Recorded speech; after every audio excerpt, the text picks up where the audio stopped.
Well, Matt, so far in 2011, this dude has been the most productive rookie in baseball. 11 home runs, 12 doubles, 29 ribbies through 2 months. I mean, he's projected to hit 30 homers this season, but the Angels, they're struggling. They've dropped 5 straight, 7 of their last 8. Today is a golden day off, and then the KC Royals coming to the Big A for a weekend series. We welcome the blossoming Mark Trumbo, straight out of Villa Park, a proud Spartan, to the Petros And Money Show right here on AM 570 KLAC, Fox Sports LA. What's cracking, Trumbo? Hey, what's going on? Thanks for having me. Now, you're signing autographs this Saturday at the OC Dugout from 9:30 a.m., that's an early wake-up, to noon, and then he's going to be raffling off a game-used bat. So that's exciting. Now, Trumbo, what were you expecting from your first 2 months? And explain how Kendry Morales' misfortune has really played into your opportunity. I guess that's just the way things work. Yeah, I guess going back to spring training, I didn't really know what his status was, how far along he was. I saw him a little in the off season, and it looked like he was maybe coming around a little slow. But I knew in spring that whether he was healthy or not, it was my I had an opportunity. Whether it be to back him up and play some outfield or maybe get some substantial time at first base. Yeah, and so in spring I just tried to make the most out of it and had some productive at bats, and I guess I did well enough that they thought that I had earned the shot to start the season at first, and I've been lucky to get the playing time and the opportunities that I have. Now, because you had such a remarkable season at Salt Lake, did you feel like there was any question that you were going to be part of the big league club? Did you feel like you had something to show in spring training, or were you pretty comfortable that you were going to make it? No, I wasn't comfortable. It's one thing to put numbers up in the minor leagues, but I think it's a big difference, sometimes playing against these established major league pitchers up here. And in spring, I think you get a good opportunity to show that, that you are ready or that maybe you're not ready, based on how you do against the guys that have done it up here for a while. Mark Trumbo with us. It's Petros and Money here on AM 570 KLAC, Fox Sports LA. I mentioned that season at Salt Lake, and we had heard when you were down there about the prodigious power of Mark Trumbo and some of those bombs you were hitting, 500-foot bombs in the minor leagues. You still have it. I mean, you still have that kind of Adam Dunn-like thunderous swing with massive bombs. Is that hard to carry over? How much better, how harder are those home runs to hit on this level? For me, the distance of home runs and stuff like that, it's kind of cool, but it doesn't really factor. If it goes over by a foot or 100 feet, it doesn't matter to me. It depends on, if you get a good pitch to hit and you're selective enough to find something you can work with, and that's what I'm working to get better at right now. You look down there now, and there's a lot of conversation about Trout and whether or not he can come up, and they're trying to project his numbers versus what he might be able to do on this level. What do you say to those that say, yeah, let's bring him up? It looks like he's doing great at Arkansas. How hard is it to project that to the next level? I think it's very hard. Coming up to the minor leagues, I know there were times I felt that, hopefully, maybe I could go up there and compete at this level, but I think it was for the best that I got to experience all the stops that I did and play full seasons in certain situations and learn like that. He's an unbelievable talent. I've seen him, quite a bit now, and maybe he is ready. It's just you can't really tell until he's up here actually experiencing it. And that's why we have an outstanding, organization, and that, they're going to make the decisions that count.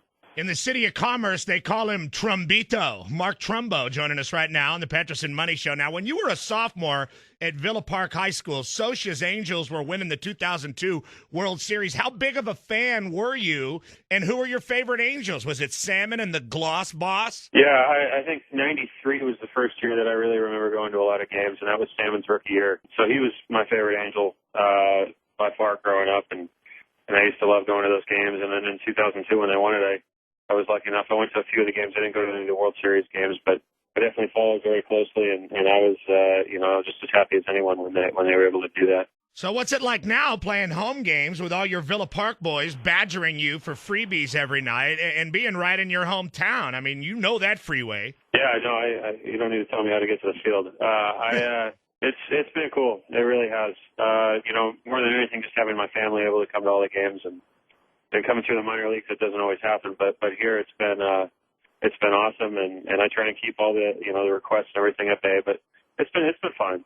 Certainly baseball's changed the last 15, maybe 20 years, where there's a lot bigger players in the game now than there was in the 80s. Have you always been bigger than the competition, than your contemporaries and the guys you were playing with? Did you have a growth spurt? Were you that kid at like 8 years old in Little League playing against the 11-year-olds and hitting better than all of them? Yeah, I wouldn't say any dramatic growth spurt. Pretty consistent, as far as that goes. But, I think I was always, I remember being younger playing against older competition. I think that's one thing my dad really, enjoyed, and I think I was better for it. Just always, challenging myself against guys that maybe are a little older and stronger, and finding a way to get it done on that level. You always talk about chemistry and how important it is, and a leader in the dugout, in the clubhouse. It seems like there might not be a better guy in baseball than Torrey Hunter to lead by example, to have someone to show you the ropes. What's it like playing with Torrey? What kind of relationship do you have with him?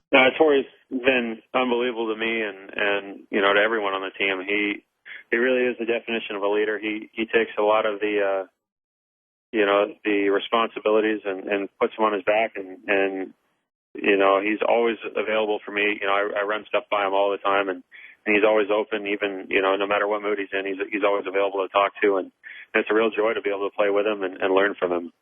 Are you living with your parents, or did you take over Jared Weaver's lease on that apartment? I mean, where are you laying it down? Yeah, I live pretty close to the stadium. I got a condo, as do quite a few of the guys, and we're just kind of hanging out nearby. Now, your dad's an SC alum, right? You were almost a proud Trojan. Yeah, that's correct. Now, what happened, man? I was going to go to SC when Gillespie was there, and I was going to do some pitching too, if you can believe it. But the Angels, I got drafted by the Angels kind of late, and it was kind of an interesting deal how it worked out. And it went to the final hour. I think I already had books, and I was all ready to go to school, and they came with an offer that was kind of hard to refuse at that point. But I was all set to go, and I was excited to go, and they treated me awesome. Yeah, and I bet you didn't get full value back on those books either. I don't think so. No. but hang with them. That's just one of those deals. But. Yeah, it is. It is indeed one of those deals. Now, how difficult have the last 10 days been? I mean, how is the team handling this 5-game losing streak? What does Soch tell the team, or does he say anything? We tried a couple different things. We didn't hit batting practice yesterday, and it's just nobody can really figure it out. Obviously, we're struggling with runners in scoring position, and with something like that, I think it can get worse. The more you talk about it, the more you dwell on it, because then you really start to think about it. So I think if we come out, and it'd be nice to start scoring some runs earlier in the game. To get some pressure off early, just really work on the small things, the execution, the bunts, the hit and run, stuff like that. And I think with enough of that, things will kind of take care of themselves, and then we can, free up a little bit and start playing like we know we're capable of. Mark Trumbo with us here. Mark, is a baseball swing like a golf swing, where guys are kind of always tinkering, especially with their drives, and trying to find that power? When you have a power swing, can you kind of tweak it a little bit, or is it what it is? Yeah, I mean, you're always making adjustments. I've changed things multiple times this year already. And it's just kind of what feels good on that day, or what you feel maybe a little out of whack, and what you can do to fix it. Because there's nothing's set in stone, and you don't need to stick with one swing and this set of mechanics, or at least that's my viewpoint on it. You want to keep everything similar and not change anything drastically. But I'm never afraid to make some adjustments here and there, even mid at bat sometimes, if I feel like something's maybe not where it should be. Well, I'm sure there's going to be a lot of Villa Park Spartans out at the OC dugout this Saturday from 9:30 a.m. to noon. Trumbo, who hits the Trumbombs, is going to be there signing autographs. They're going to raffle off a game-used bat, too. The OC dugout, 1238 South Beach Boulevard in Anaheim, California. Trumbo, man, thanks for coming on your day off, and enjoy the rest of the day. Hey, thanks for having me, guys. There he is, Trumbito.